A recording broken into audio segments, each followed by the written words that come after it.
If you've Googled Sarah Boone and are looking for the black inventor of the ironing board, this is not the place you need to be. I'm actually going to cover Sarah Boone, the lady who killed her living partner, zipping him up in a suitcase basically and leaving him to die there. So if you're looking for Sarah Boone, the black inventor, female black inventor, not the right place.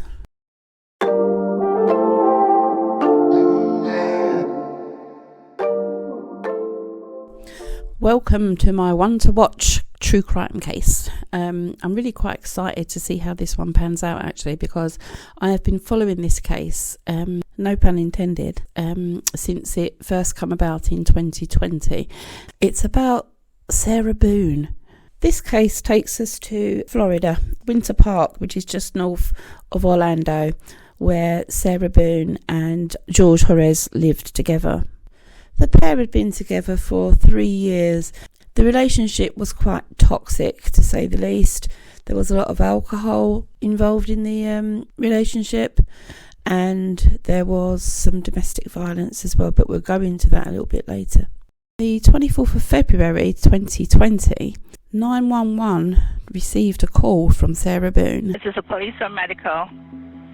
My boyfriend is dead. Okay, send the line for the fire department. Do not hang up. No, tell me exactly what happened there. My boyfriend and I were playing last night, and I put him in a suitcase and we were playing, and like kind of hide and seek kind of thing. So I fell asleep and I woke up and he was dead in the suitcase. So I don't know what happened. Okay, you hanging from somewhere or what, ma'am? No, I pulled him out of the suitcase. I tried giving him CPR. Just keep on pumping. That's all you need to do for me. Keep on pumping his chest for me. I don't need you to stop and talk or anything. I just want you to count out loud for me, okay? 31, 32. Please hurry. Okay, man, they're getting there as fast as they can, okay? He's stiff and he's purple. Now, how bizarre was that phone call? Now, you heard it right. She had locked her boyfriend in the suitcase, done up the zip. After some time, she went to bed. She fell asleep, forgetting that she'd left him in the suitcase downstairs. It wasn't till the morning when she woke up. I say morning, I think the police said it was around 12:30, so it was very early afternoon, that she went downstairs and realised that he was still in the suitcase. Not surprisingly, he'd obviously passed away. Lack of oxygen, no air. Before calling 911, she actually called her ex-husband, who lived down the street and who got to her property, and it was him that actually told her, you know what, you need to call 911. You guys were playing last night, drinking a bottle of wine, putting puzzles together, doing artwork. Artwork. Okay. Had a bottle of wine and then decided to play hide and seek.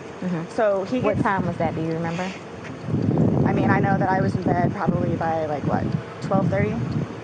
Okay. Well, I went upstairs at least, and I fell asleep, forgetting that he was in the suitcase. So you guys were playing the hide and go seek? Yes.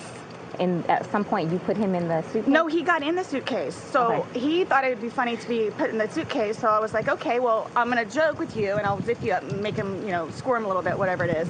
But then I fell asleep. I fell asleep. Where was the suitcase? Right where it is. Right down there? Yes. You zipped him in there? Yes. Thought he would be funny, a little joke? It was. We both were laughing about it. Okay. And then I fell asleep. Where did you fall asleep at? Upstairs. In your bedroom? Yes. Okay. Totally forgetting that he was in the suitcase still. Okay. And then you came back downstairs? This morning, or this afternoon, yes, when I got up. What time? 12:30-ish. I was awake, but I totally forgot that he was in the suitcase. He can tell you there's a lot of things that we have been going through. Jobs. Yeah, he did tell me. Life, all that good stuff. So I just totally forgot. So you began to do CPR on him? Yes. Yes. About what time this morning did you start doing that CPR? No, it was the afternoon. It was afternoon because I was awake, but then I finally decided to come downstairs at 12:30-ish, whatever it is, and I was like, I forgot he was in the suitcase, and he wasn't moving, nothing was happening, so I unzipped him, took him out and started doing CPR on him. He was on his way over here. I called you when he got here. Once he got here, you called us? Yes. Okay. And air was coming out, and he was gurgling, but I could just tell by looking at him. But you knew how to do CPR? You were doing that on your own? Yes. Okay. And then All the right. person that was on the phone with me also, I counted with him doing. And he's got no medical? He doesn't take any medication? I don't know. Like, I don't know medical-wise. Like, what I know he doesn't take any medications whatsoever. Okay. The only thing, like I said, I don't know if alcohol had something to do with it, but we had a bottle of wine. Okay. Now, Sarah would change her story of events several times as this investigation was moving forward. I mean, initially she said that her and Torres was playing some games indoors. She said it was a lovely day. They were doing a puzzle together. They was drinking a bottle of wine together, and they ended up wanting to have a game of hide and seek. I don't know how many 42-year-olds play hide and seek. According to Sarah, this is what they did, and this was the point where she says Torres got into the suitcase by himself because they thought it would be funny, and she zipped it up. Now, she insists that she left a tiny bit of a hole in the zip so that he could actually poke his fingers through if need be and unzip himself. She said that she ended up going upstairs, leaving Torres in the suitcase, and then while upstairs, she states that she fell asleep, completely forgetting about him in the suitcase downstairs. And it wasn't until she woke up the next morning, well, early afternoon, that she then went downstairs and realised, oh my God, he's still in the suitcase. And as you heard there in that clip, she then, got him out of the suitcase, called her ex-husband to come over. Granted, he didn't live that very far away. And he advised her that she needed to call 911. And we can hear on the recording, that's when she starts CPR. So I'm just going to rewind quickly where I said at the beginning that there was some domestic violence involved. So I'm just going to address that right now. In 2018, June 2018, there was a report of a domestic violence at the home between Torres and Sarah. According to documents, Sarah tried to strangle Torres. Torres hit her, I suppose. But either way, they both got done for battery charges and domestic violence charges against each other. Moving forward to 2019, Torres had another 3 charges against him for battery against Sarah. At the time of his death, Torres was actually on parole for domestic violence. The autopsy of Torres revealed that he had some injuries to his body, which included a cut on his lip. He had bruising to his eye, forehead and shoulder, and there were now scratch marks on his back and neck. So they pulled Sarah Boone back in for questioning. There is a recording of Sarah's interview online, which I'll put a link in so you can have a look at it. It's too much for me to put on this short video. In the interview, she comes across as so narcissistic and grandiose. It's just unbelievable. There's hardly no remorse, no emotion. She's only thinking about herself, basically. It's infuriating to watch.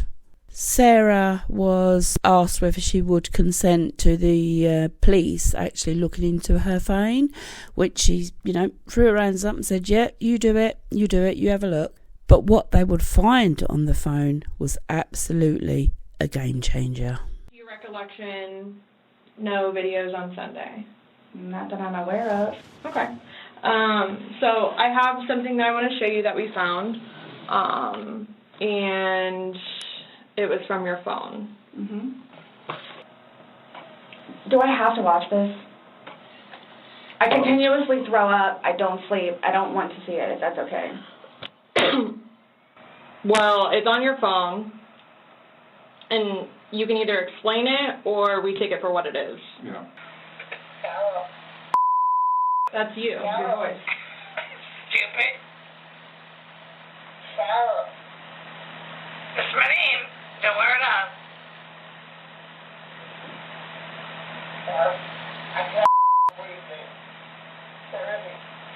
Yeah, that's when you do it. You choke me.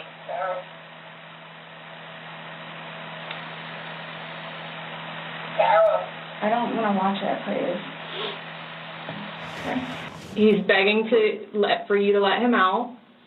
You sound you're laughing in the beginning, and then in the end it sounds kind of like a... No, it's not malicious. When Sarah was showed the video, well, actually, if you take notice of the beginning of that clip, she's asked by the interrogators, did she take any videos on her phone the day of Torres's death? And she said no. What she forgot was, because she was more than likely drunk and she didn't want to admit to that she did actually take that video. And in that video, it's quite harrowing to watch. I'm going to play you the full video now, but please be aware that it is quite distressing. So if you'd rather not, just skip forward a little bit.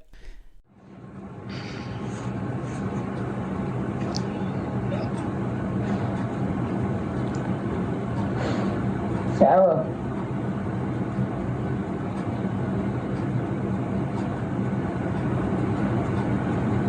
For everything you've done to me. Sarah. For everything you've done to me. Sarah. You. Sarah. You. Sarah. Stupid. Sarah. That's my name. Don't wear it up. Sarah. I can't breathe, babe. Seriously. Yeah, that's when you do when you choke me. Sarah. Sarah.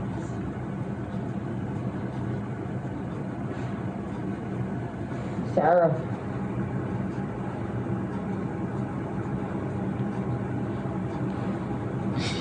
Sarah, I can't breathe, babe.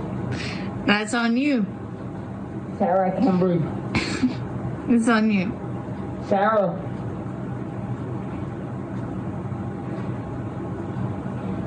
Real or ransom.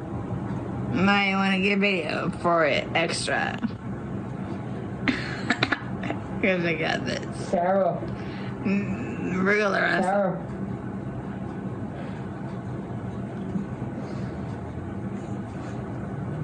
Sarah. Sarah, I can't breathe, babe. Oh. That's what I feel like when you chewing on me. Sarah. You. Can't breathe, Sarah. Yeah. You should probably shut the Sarah. Shh. During the video clip, Torres can be heard countless times begging to be let out of the suitcase. He's there, he's telling her, I can't breathe, Sarah, I can't breathe. And he said that numerous occasions. And in response, some of the things that she said to him, absolutely, disgusting. She was like, well, that's for everything you've done to me, and fuck you, and calling him stupid. And when he's begging Sarah, she's there saying, that's my name, don't wear it out.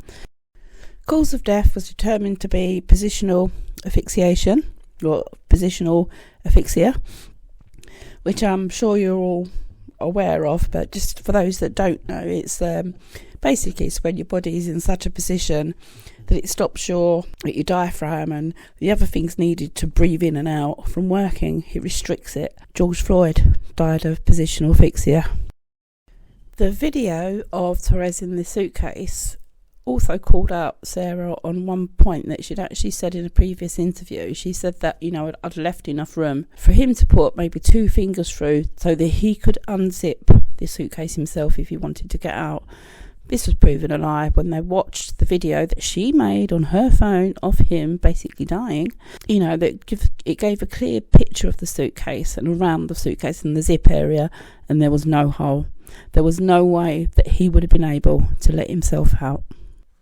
So Sarah Boone is actually in jail at the moment, and we are waiting the trial. Now, word is April 10th. So let's just see what happens then. Okay, well, thanks for watching. It's been a pleasure. I'd really appreciate a like and a subscribe. I'm pretty new at all this, so, to get some feedback in the way of a subscribe or a like just lets me know that, you're enjoying it, or, I'm doing okay. So until we meet again, toodaloo.